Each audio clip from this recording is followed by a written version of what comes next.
Boldwood presents 7-Night Stopover, written by Zara Cox and read by Naomi Wood. Chapter 1. Noah King stared back at the grave faces across from his desk with a growing sense of disbelief.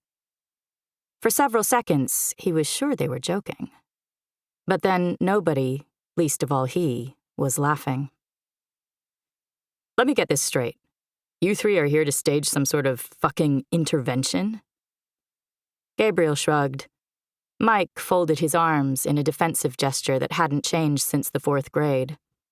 Damon, his oldest friend, rubbed the side of his nose before staring him square in the face.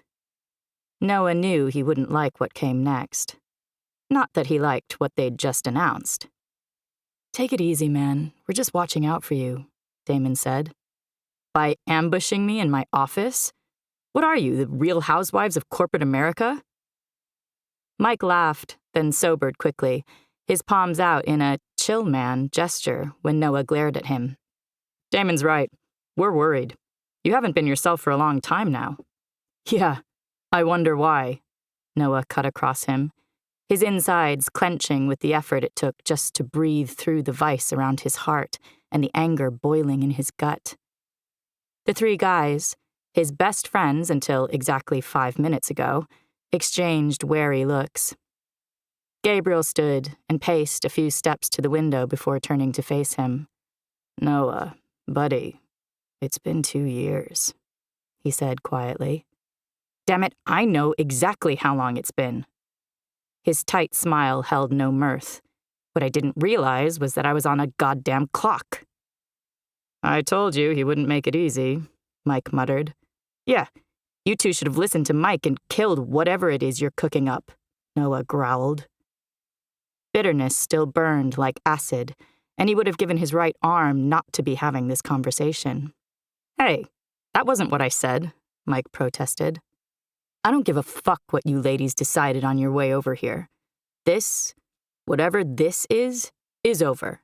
I have a meeting in 10 minutes, so..." He gestured toward the door. None of them moved. Noah's sense of disbelief grew. "Are you kidding me with this bullshit?"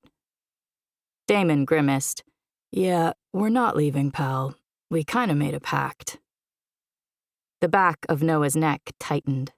A pact? Do you have any idea how very 80s high school sitcom you sound right now? "We're not leaving here until you agree to hear us out." "Then get to the point," he said through teeth clenched hard enough to crack his jaw, "so I can kick your asses out the door and carry on with my day." "You need to get out from behind that desk, and we don't mean just to go home, crash, and return at 6 a.m. We mean have some sort of life beyond making your next billion." "What the hell are you talking about? I get out plenty. I've never missed our monthly poker matches." "You arrive late and are the first to leave," Gabriel said. Noah exhaled slowly. Again, I didn't realize I was on a timer. Mike shook his head. "You can be defensive all you want. Bottom line is, you've given up on living. You play poker with us because you feel obligated. Aside from riding your desk, everything you do these days is an obligation." His gut clenched harder. "Seriously, watch it, Mike." Mike glared back. "Fuck, man, you're throwing your life away because of her. You know that by shutting yourself down, she's winning, right?" Noah's breath caught on the jagged anger ripping through him. "That reverse psychology bullshit hasn't worked on me since we were kids, Mike. And even then it worked like, what, once? Frankly, I'm disappointed you'd think I'd fall for it." "Shit, man, we have to try something before you turn into a goddamn zombie." He collapsed back into his seat and clenched his fists tight to stop himself from going for Mike's throat. Of course, not so deep down, he knew the anger that rode him was directed at himself more than anyone else. So was the unrelenting tide of anger and confusion that washed over him every time he thought of his ex-fiancée. Had he pushed her too far in those final months before his life had descended into hell? He'd thought he'd made his feelings and expectations clear enough. Hell, he'd even come straight out and told her what he wanted from her, what he wanted for both of them. Only things had gone spectacularly wrong. He scowled at the narrow-eyed, concerned faces staring back at him. Jesus. He didn't want to do this now, or ever. Ashley was his past, his hell to inhabit for however long he chose. Whatever his friends wanted didn't matter. His intercom buzzed. He leapt on it with relief. "Yes, Maddie?" he asked his PA. "The clients are here. They're on their way to the conference room." "Thanks, I'll be right there." He scraped his chair back pointedly. They made no move to budge. He sighed and speared his fingers through his hair. "Seriously, guys, I'm not doing this." He paused as Gabriel reached into his suit pocket, extracted an envelope, and tossed it onto his desk. Noah picked it up and turned it over.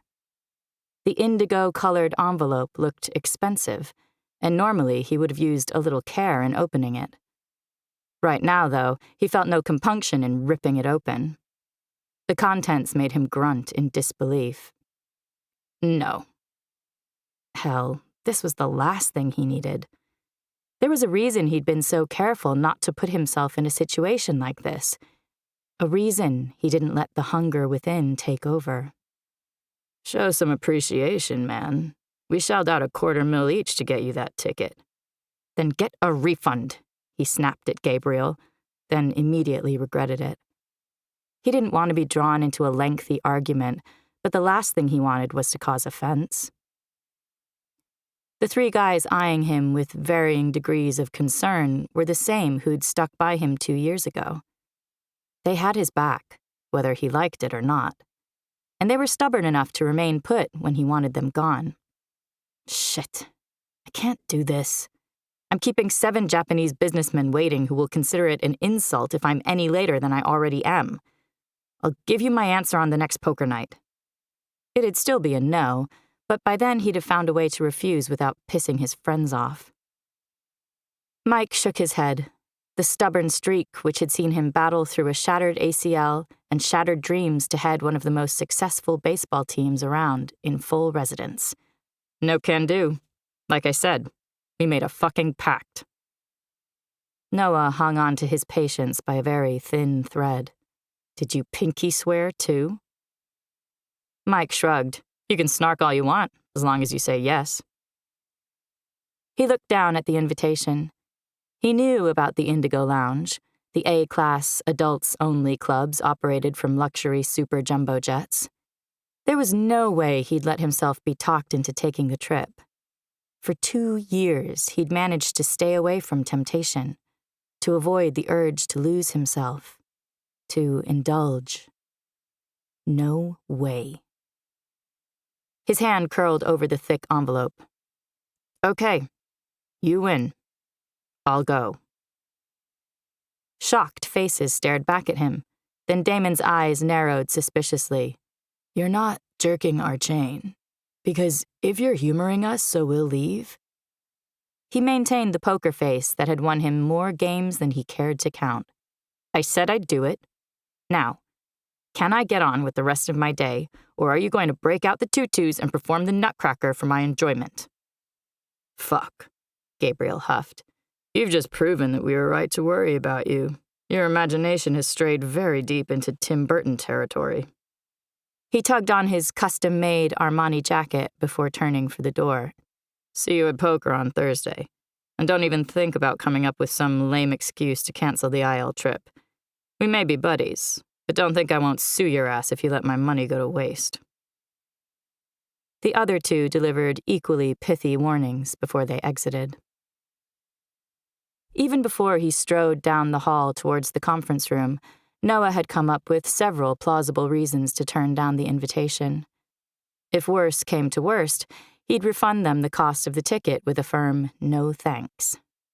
Their friendship worked because they each knew when to push hard and when to back off. They'd come close to overstepping today. It was nothing he wasn't willing to forgive, But by accepting the invitation to the Indigo Lounge, he would be placing himself in a position where his control could be tested. Only Gabriel knew the true extent of what had happened 2 years ago with Ashley, and he was surprised his friend was advocating this. So far, he'd resisted the temptation of the Indigo Lounge, had listened, unaffected, as Mike, Gabriel, and Damon rhapsodized about the sheer hedonistic pleasures of the luxury outfit. He'd told himself he was okay with it, that the CFR, catch, fuck, release mantra he'd adopted with regard to his sex life served him well. So, what the fuck if sometimes the mantra rang hollow? Or that the sex barely scratched the deep, clawing hunger he'd locked away under concrete and titanium. It was the way it needed to be. The only way it could be. Except when midnight rolled around, he was staring at the indigo-colored invitation. Rising from his desk, he strolled to the window, envelope in hand, and gazed out at the blazing nightlife that pulsed through Miami, the place he'd made his home for the last 18 months. February in Miami was a hell of a lot different than February in New York, but once he'd accepted that New York wasn't big enough to contain both him and Ashley, the choice had been easy. He caressed the envelope. He'd ignored his phone's incessant reminders to confirm his next CFR, this one with an accomplished pianist he'd met at a client luncheon on Monday. Her curvy, petite frame and large blue eyes had tweaked his interest, but even as his mind had clocked her generous attributes, it had immediately drifted to who would replace her come next week. The hollow feeling in his gut expanded. It grated to admit his friends were right. Finding risky and cutting-edge opportunities to invest in had become 99% of his life, with a marathon sex session with a decent lay who knew the score thrown in once a week. It didn't even satisfy him anymore that King's Ransom, his venture capitalist business, had made him billions, more money than he would be able to spend in one lifetime. He could make money in his sleep. That is, if the other 1% didn't keep him awake at night. He glanced at the envelope and drew out the invitation. 7 nights, 7 highs, an experience not for the faint-hearted. He read the brief description, and his pulse began to throb. A heady combination of extreme sports, unique cultural experiences, and uninhibited sex. He allowed the forbidden door to crack open a cautious inch, granted himself a tiny glimpse into the vault he usually kept slammed shut. Sucking in a breath, he clawed his fingers through his hair and realized they were trembling. His ex-therapist would no doubt have informed him that he was at breaking point, that denying his needs was taking a physical toll on him, if he'd still been seeing her. She'd been right about more than a few things. Certainly, she'd been right that the weekly sexual escapades with faceless women would eventually cease to satisfy him. Just as he'd been right to warn her he'd never see her again if she kept up the sexy come-ons, and he fucked her. She'd kept them up. He'd fucked her on every surface in her office, and then walked away. Which was a shame because she'd been marginally useful on the rare occasions he needed to unburden. She would have been useful now, because he was stroking the edge of his endurance, and something had to fucking give. The inner door creaked wider, and he tensed, but the words hammered relentlessly through his brain. 7 nights, 7 highs. Could he do it? Take what he needed and walk away after? If the cracks were showing enough for his friends to be worried, he was in deep shit. 7 nights, 7 highs. He could carry on as he was, ignoring the ache shredding his gut and the need fucking with his brain. Or he could grow some balls and do something about it. Chapter 2. Leia Michaels zipped the empty suitcase, put it away, and looked around the large luxury cabin on the jumbo A380 she'd boarded half an hour ago. The privacy-loving freak in her had declined the services of her personal valet and unpacked her own clothes. She was well aware that at some point she would have to let others serve her. The experience wouldn't be the same if she insisted on doing everything for herself, as Warren, her guardian, had warned her. And considering he'd curbed his objection when she'd splashed out on this insanely extravagant trip, the least she could do was make sure she got her money's worth. She steeled her spine against the gut-clenching knots she'd come to associate with separation anxiety. A month ago, she'd turned 23. Things were about to change, were already changing. Leia had insisted on choosing how she spent her birthday, instead of letting Warren make the choice for her, as he'd done since she was 17. And although she'd sensed his disappointment when she went ahead and booked herself a ticket on the highly exclusive Indigo Lounge, she couldn't help but think this was some sort of test. It was one of many tests he'd set for her over the last 5 years. In the beginning, she'd failed many of them, but he'd been patient, nurturing, gentle even sometimes when he wasn't pummeling her ass during their sparring matches. Leia exhaled and smoothed a trembling hand over the side of her head. The 6-inch swath she'd shaved off above her right ear had grown almost a millimeter. She was undecided whether to let it grow back completely or keep it shaved, but that was a decision for another day. Right now, the only thing she needed to think about was whether to join the champagne reception once they reached cruising altitude or stay in her suite and decide on which of the 7 highs would be her first.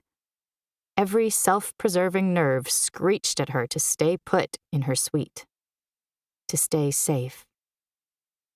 She started as her cell rang. Only one person knew her whereabouts. Only one person would call to check up on her so soon. As usual, mixed feelings of trepidation and elation wrestled within her. She answered the phone. Warren. Are you well, my dear? His voice, always soft, always modulated, drifted over her senses. A feeling of calm stole over her, like a soothing pat on the back after a long cry. Yes, fine, thanks. Is your adventure everything you dreamed it would be? She laughed. It's barely started. He paused a beat. You will be careful, won't you, my dear? You won't forget everything I've taught you. Although his voice remained soft, she sensed a tiny thread of censure, the same tone she'd heard when she'd told him her plan to take the IL trip. Her hand tightened over the phone as her trepidation escalated. No, of course not. I haven't forgotten. Not that she needed the reminder. Since she'd left the safety of home, Leia's instincts had been on red-hot alert, and she planned to keep it that way. The intercom next to the door buzzed. I have to go, Warren. Of course. We will speak tomorrow. As we agreed, the board meeting has been rearranged for the day after you return, but there are some papers I need you to sign. I'll email them to you. Okay, sounds good. I hope you're prepared, Leia. It will be a big change for you. I know, but I'll handle it. Stepping into shoes, which had been so violently vacated she was sure there was residual blood and gore in the soles, was one thing she wouldn't be thinking about during this trip. But also, don't forget you have options. I can make a few suggestions. Do you mind, Warren? I really don't want to talk about that now. And no, I'm not burying my head in the sand. I'd just prefer to deal with it when I get back. Silence greeted her response. Crap. Warren disliked being interrupted. How could she have forgotten that?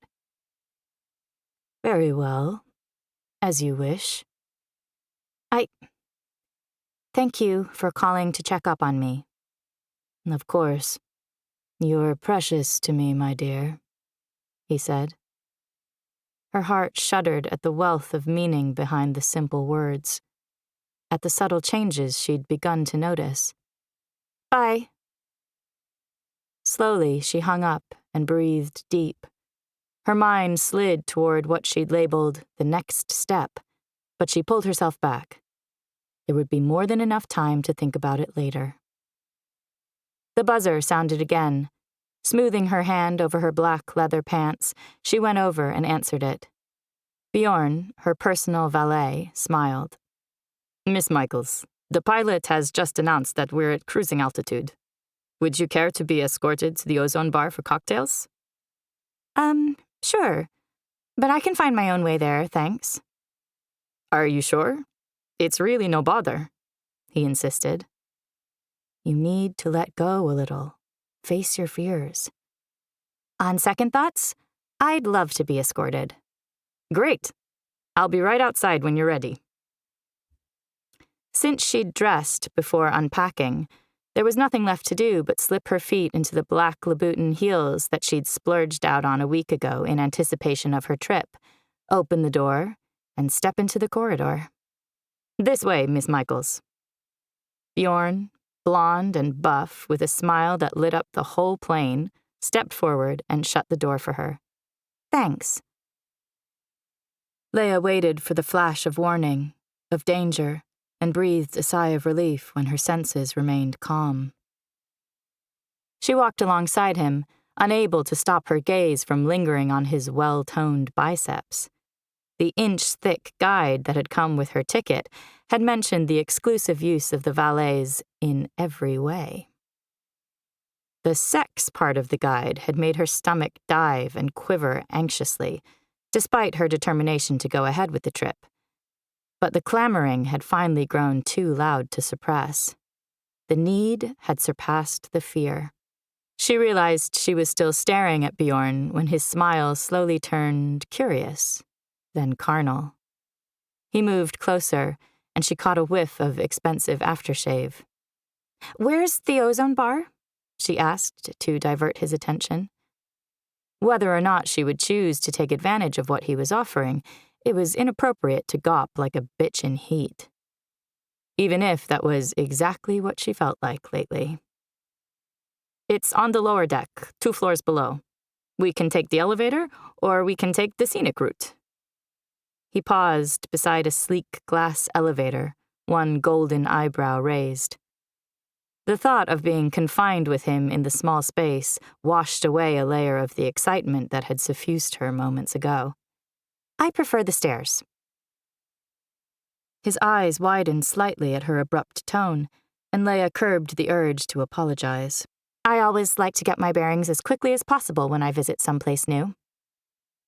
Always have an escape route in mind, mentally and physically. She pushed Warren's voice aside and mustered another smile. Bjorn nodded. Of course, great idea. The design of the plane is such that you can avoid certain lounges if you prefer. I'll show you the whole layout before we go to the ozone bar, if you like. She shook her head. She'd already memorized the layout of the various lounges. That's fine. I don't need a full tour just yet. Just take me to the bar, please. Sure. He gestured for her to go ahead of him at the top of the wide, low-lit, indigo-colored set of stairs that led downward. As she took the first step, her heel caught in the carpet. Bjorn caught her around the waist. Easy there. She tried not to panic at his touch, but her senses flared with enough adrenaline to make her jump. Again, his eyes widened before a small frown creased his brow. Are you okay?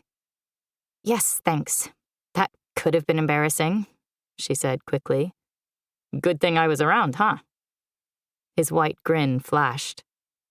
She smiled back and gripped the railing. Yeah. Come on, I think you need a drink. Sensing her skittishness, he didn't make another attempt to touch her, for which she was grateful. They descended the stairs in silence and walked into the silk lounge. Swaths of indigo and cream silk lined the ceiling and fell into privacy-providing curtains, behind which several loungers had been arranged. Besides a couple stretched out on twin leather-studded lounges, there were only a handful of staff. The female bartender caught Bjorn's eye, and he winked at her. Her dimpled smile betrayed familiarity even before she gave him a cute, three-fingered wave. Okay, Bjorn was officially off the menu. Leia followed him down a short hallway into another large space. The doors on either side of the hallway were shut, but she heard the hum of low voices and laughter. "We've had a few people choose their initial events, so we're busy setting up," Bjorn said. "Have you chosen yours yet?" Heat twisted through her belly as she recalled the activities in store for the guests. "Not yet." He smiled and led her down another set of stairs into a darker, indigo-lit lounge. "You want to take your time. That's fine. But don't wait too long. You don't want any experience to pass you by." Before she could answer, he held open the door to the ozone bar. The scene that met her stole her breath away. There was no ceiling to the room, only white, fluffy clouds. Although she knew it was an illusion, Leia was mesmerized all the same. As she walked further into the room, holographs of naked winged cherubs floated past, darting in and out of the clouds. She was so engrossed, she stumbled into Bjorn. This time, when he caught her, she didn't pull away. Her senses assured her he was harmless. "Shit, I'm sorry. You must think I'm the clumsiest woman on earth. And you would probably be right." He laughed. "The first time I stepped aboard my first IL plane, I was blown away too." She smiled. "How long have you worked here?" "Just over a year. But it's been a hell of a wild ride so far." They reached the circular bar in the middle of the room, and he nodded to the bartender. "What would you like to drink, Miss Michaels?" "Champagne, and please call me—" The remaining words melted in her brain. At first, she wondered whether the effects of the room were messing with her brain activity. Then she realized her mind had reacted that strongly to him. The man whose laser-sharp eyes were fixed on her, trapping her in place from 10 feet away. He leaned against the bar, a glass of something on rocks in one hand. The low lights ringing the edge of the bar lit his face, emphasizing the severe cut of his jaw and his rugged, edgy beauty. His strong throat moved as he swallowed a mouthful of drink. Slowly, he straightened, turned fully toward her. He was tall and lean, with wavy black hair and a symmetry of well-proportioned muscles that begged to be ogled. A black-fitted shirt covered a wide chest and washboard stomach, and an expensive dinner jacket hid the rest. But his body didn't interest her, just yet.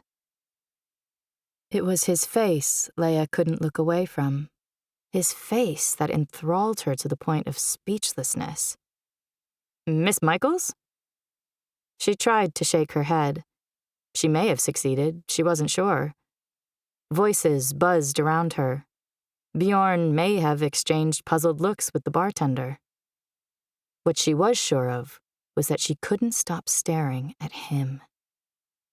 And the blatant way he returned her stare told her he didn't intend to do the polite thing and break their connection either. Her mouth dried, and each breath felt like a huge chore to just make her lungs work. God. A glass appeared in front of her, and she took it. The chill registered against her fingers. Touch sensation, present. Heartbeat, freight train speed, but present. Staring zombie-like, reaching critical point. He moved. She followed him with her eyes. Electricity lanced her belly and spiraled outward, spreading like cracked lightning before zeroing in hard between her legs. She desperately shifted through her vocabulary to find the words. Hungry, predatory, carnal pleasure beyond reason. He wanted it all from her. And Leia was pretty damn sure she wanted to give them all to him. Right here, right now. Chapter 3. Noah wasn't sure which part of the woman standing across the bar captivated him the most. All he knew was that he was staring, a stunned shudder charging through his body at the combination of assets. Jesus. Whoever had put her together had done one hell of a job. She wasn't drop-dead gorgeous, but her face was captivating enough, with a touch of rebellion that intrigued him, to put her in a sphere of her own. Dark, reddish-blonde hair had been pulled over to one side of her face in a careless, tumbling heap that reached the middle of her back. From this distance, he couldn't see the exact color of her eyes, but her makeup gave them a smoky and hypnotic allure. Long lashes quivered with the need to blink. She denied that need and maintained bold eye contact. There was something daring, yet innocent, in the way she stared at him that made his cock stiffen. Or hell, it may have been because she had one of the most sinful mouths he'd ever seen. Plump, wide, and painted suck-me red. It was so damn potently sexy, he forgot his own name for several seconds. He'd spotted her the moment she'd walked in behind the blonde guy who looked like he wanted to devour her whole. With her attention caught by the spectacular ceiling display of the ozone bar, Noah had taken a moment to study her, his drink frozen halfway to his mouth. Her side crop, shaved in a swath that exposed the delicate shell of her left ear, had surprised him. There was something bold and declaratory about it, but also sexy, in a way that made Noah, who had never given much thought to such things, stop to appreciate the sexiness of it. He'd watched her stumble, watched the valet catch her and crack a joke. Her smile had made liquid go down the wrong way. Noah had barely stopped himself from coughing up his lungs and wheezing like a frickin' hormonal teenager. He stared some more, a part of him silently terrified that if he blinked, she would disappear. To think he'd almost given up finding someone to take the edge off his hunger. He'd intended to finish his whiskey and return to his suite, alone. Because of the 6 single female guests he'd met in the bar so far, none even came close to tweaking his interest. The thought of settling on a willing female just to get himself off had made bile rise in his gut. But now, Jesus, when was the last time he'd felt this excited just looking at a woman? A woman who returned his stare without turning away, as mesmerized with him as he was with her. A look that portrayed nothing but naked interest. He discarded the glass and approached her.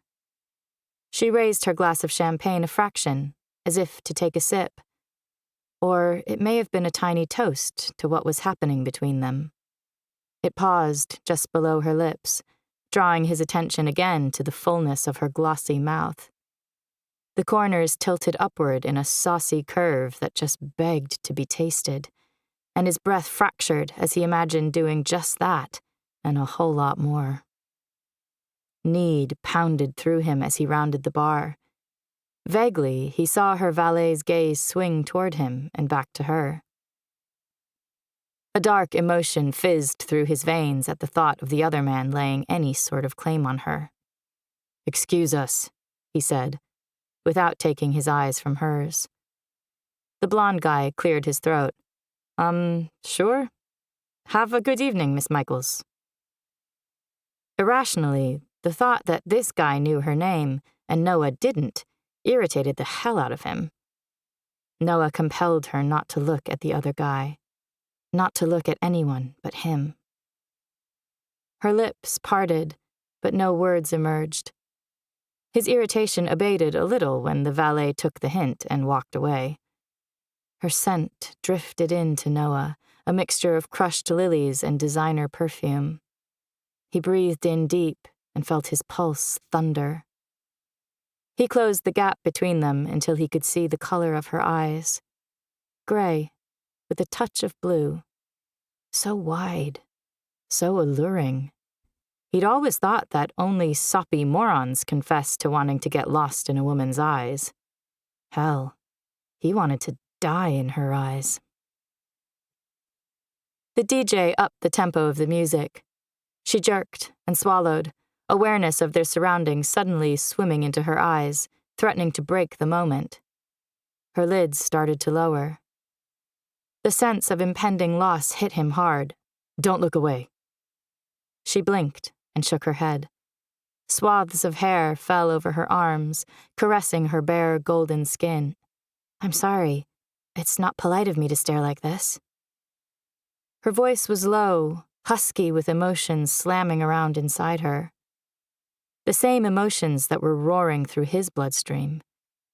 He didn't need to close his eyes to hear that voice, imagine that mouth hovering over his skin, kissing him in places that made his cock throb to life. His brain was firing up scenarios just from the sound of her voice alone. Scenarios that pleased and frightened him at the same time. Why not? Stare all you want, because I sure as hell am not about to apologize for staring at you. Her cute nose twitched, and he could have sworn she leaned in a tiny bit closer. Hell, he might have been deluding himself, but he liked to think she did. "Perhaps I have better manners than you," she said, without looking away. "I wouldn't wholly disagree with you on that. But as much as it would shame my mother to know I was being rude to a lady, I can't seem to help myself." Heat rushed into her cheeks, and Noah barely stopped himself from groaning. Her long, dark-painted fingers clutched her glass firmer. He flicked his gaze back to her face. He didn't want to dwell on what damage those nails could do to his back, his butt. He didn't want to think about them leaving marks all over his body. Not just yet. She continued to watch him with that mixture of intrigue and hunger that made his pulse race. God, did she even know what she was doing? How she was stoking fires he was terrified to let roar to life? "Well, since there's nothing wrong with just looking," she murmured. "And we have each other's permission, just to be polite, of course," he pressed. Not that he intended to let the lack of it stop him. His senses were intent on visually devouring this woman. The actual devouring would come later. Her eyes widened a fraction. "Yes, I guess." "Well, okay then." Taking his time, he dropped his gaze to her mouth and let it linger. He wanted to savor the journey, imprint each of her features on his excited senses so he could visualize them later. When several images of what he could do to her mouth flashed through his brain in quick succession, Noah deemed it wise to move on.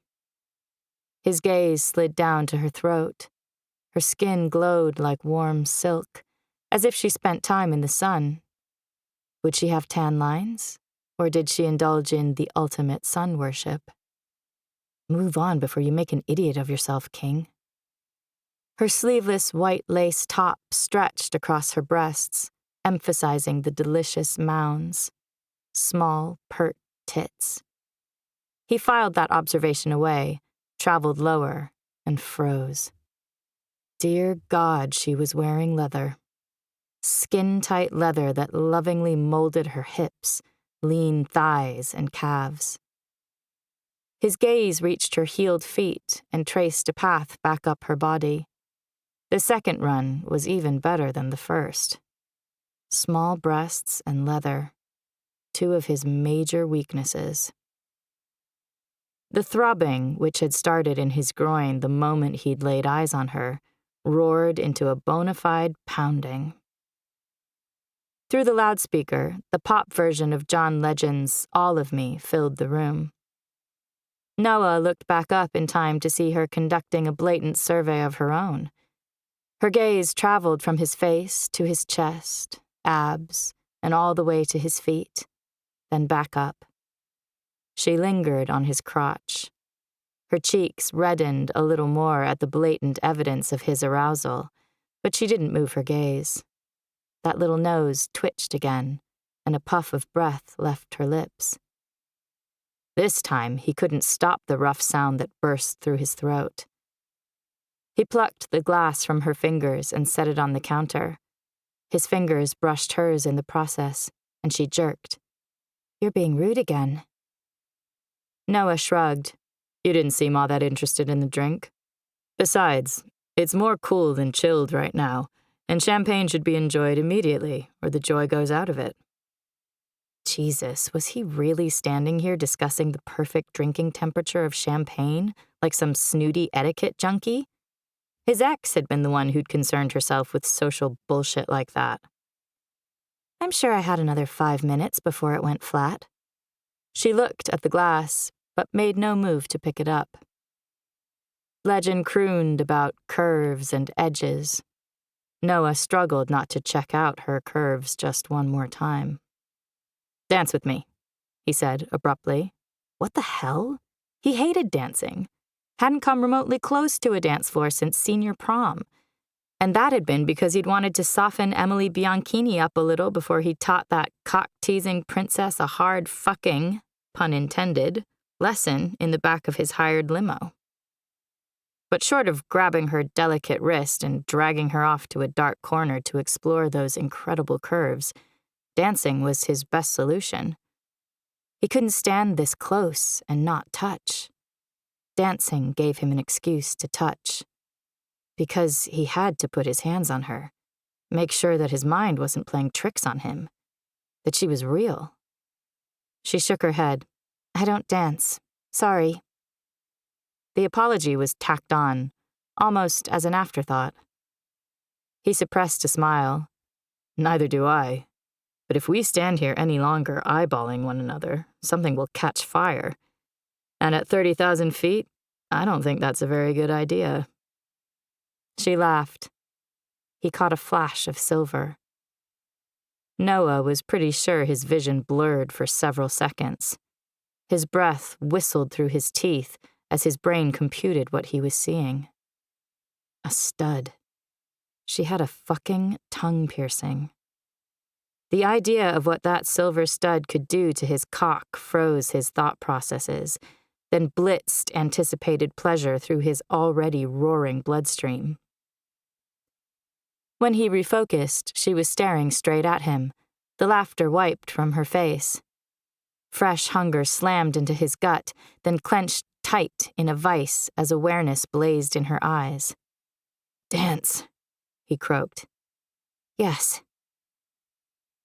The dance floor was set in a larger circle around the room, making the bar the focal point. Several guests were in the getting-to-know-each-other phase, some a little further along than others. One of the women he'd considered a possible candidate, a statuesque redhead with enough experience in her eyes to make any guy contemplate a session between the sheets with her, glanced his way. Her gaze swung to his companion, and she raised an eyebrow at him. Noah ignored her. She wouldn't have held his interest for more than a few hours. Whereas the woman whose scent lingered in his nostrils. He turned abruptly, already starved of the sight of her. She was right behind him, her gaze seeking and finding his. Elation and deep anticipation roared through him. He stepped closer, ready to take her in his arms. She raised a hand. "Wait." The imperious command wasn't what made him freeze. It was the brief panic on her face. What the hell? "Are you okay?" he asked. "I will be. I just need to initiate contact first. Do you mind?"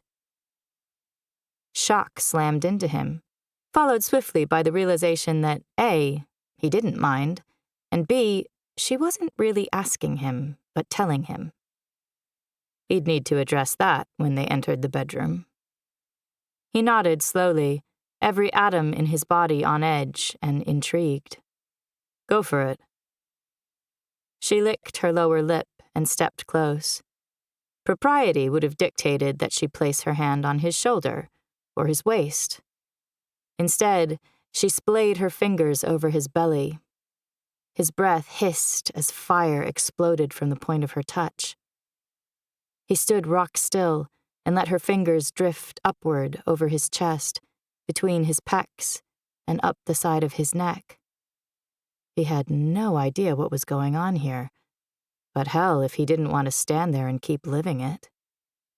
The sensation was tortuous and exquisitely pleasurable in ways he hadn't experienced for a very long time, if ever. The song ended, and a new, equally suggestive song took its place. He grew harder as she continued to explore him. Her fingers grazed his shoulder, and one forefinger drifted down the side of his neck. Fuck. Honey, if we're going to dance, we need to get on with it, before I give in to the urge to eat you alive, right here, right now. His words plucked her from a dream state. Eyes turned stormy met his, and Noah barely managed to suppress the impulse to bare his teeth in visible hunger at the need pounding through him. She nodded and started to sway before him. He remained frozen, unable to take his eyes from her body as she sinuously moved. Eventually, she noticed he wasn't moving and raised an eyebrow. Are you going to dance? To do that, I have to touch you. I'm going to touch you now. Oh, okay. Her finger caressed his neck again. He reached for her, his arms curving over her small waist to bring her closer. She felt warm, soft and firm in all the right places, but he wanted more. I'm going to pull you closer. Like her, he wasn't asking for permission. That's fine. He tugged her into his body. She exhaled sharply, and her breath washed his neck. This close, with her heels on, she came up to his chin. Without them, she would be tiny. The perfect, fuckable handful. He tilted her face up with a finger. Tell me your name. It's Leia. Leia Michaels. I'm Noah King. Is there anything else I need to know about you before we get to the eating alive part? I'm especially interested in any steps I can skip, because I have a feeling I'll need to get there quickly. Chapter 4. The rough, implacable demand fired another shot of excitement up her spine. Beneath her fingers, his pulse throbbed sure, steady, and fast, although not as fast as hers. Hers had taken a wild turn the moment his voice had collided with his indescribable hotness, and it showed no signs of slowing any time soon. Noah King. His name was manly, commanding. She heard herself silently repeating it and pressed her lips together. She didn't trust herself not to say it out loud, to test it, to taste it. Shock jerked through her, and she swayed against him. Or perhaps she just couldn't help it, had lost control of her body just like she'd felt her mind going when she'd set eyes on him. She wanted to melt into him, to feel more of that incredibly hot body against hers, the unmistakable imprint of his cock heavy against her belly as they moved to the music. Another blush flared up her neck and into her face. His gaze traced it, and a small smile curved his lips. He leaned down and placed his mouth against her ear. Anyone tell you you'd be hopeless at poker? He rasped. Poker relies on the ability to hold a bluff through the body's reaction. I prefer games that demand more mental aptitude. He tensed. Are you saying you prefer mind games? Not those that deliberately inflict discomfort or pain. I prefer healthy mind games. Sharp eyes bore into hers, speculation narrowing them. Hell, she should have kept her mouth shut. Now she sounded like some mind control freak. You haven't answered my earlier question. What else do I need to know? Oh, right. She scrambled for ways to explain without scaring him away or opening the floodgates for more questions. I have a small thing about being touched. Blue eyes that defied coherent description pried her words apart. After several seconds, he said, I don't think it's as small as you make it out to be. She hesitated, afraid of driving him away. All I needed was to be the one to touch you. That's all. I won't need to orientate myself again.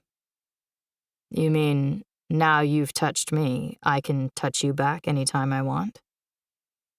There was a mixture of puzzlement and pleasure in his voice. The former made anxiety flare deep within her. The latter sent her pulse soaring even higher. Something like that.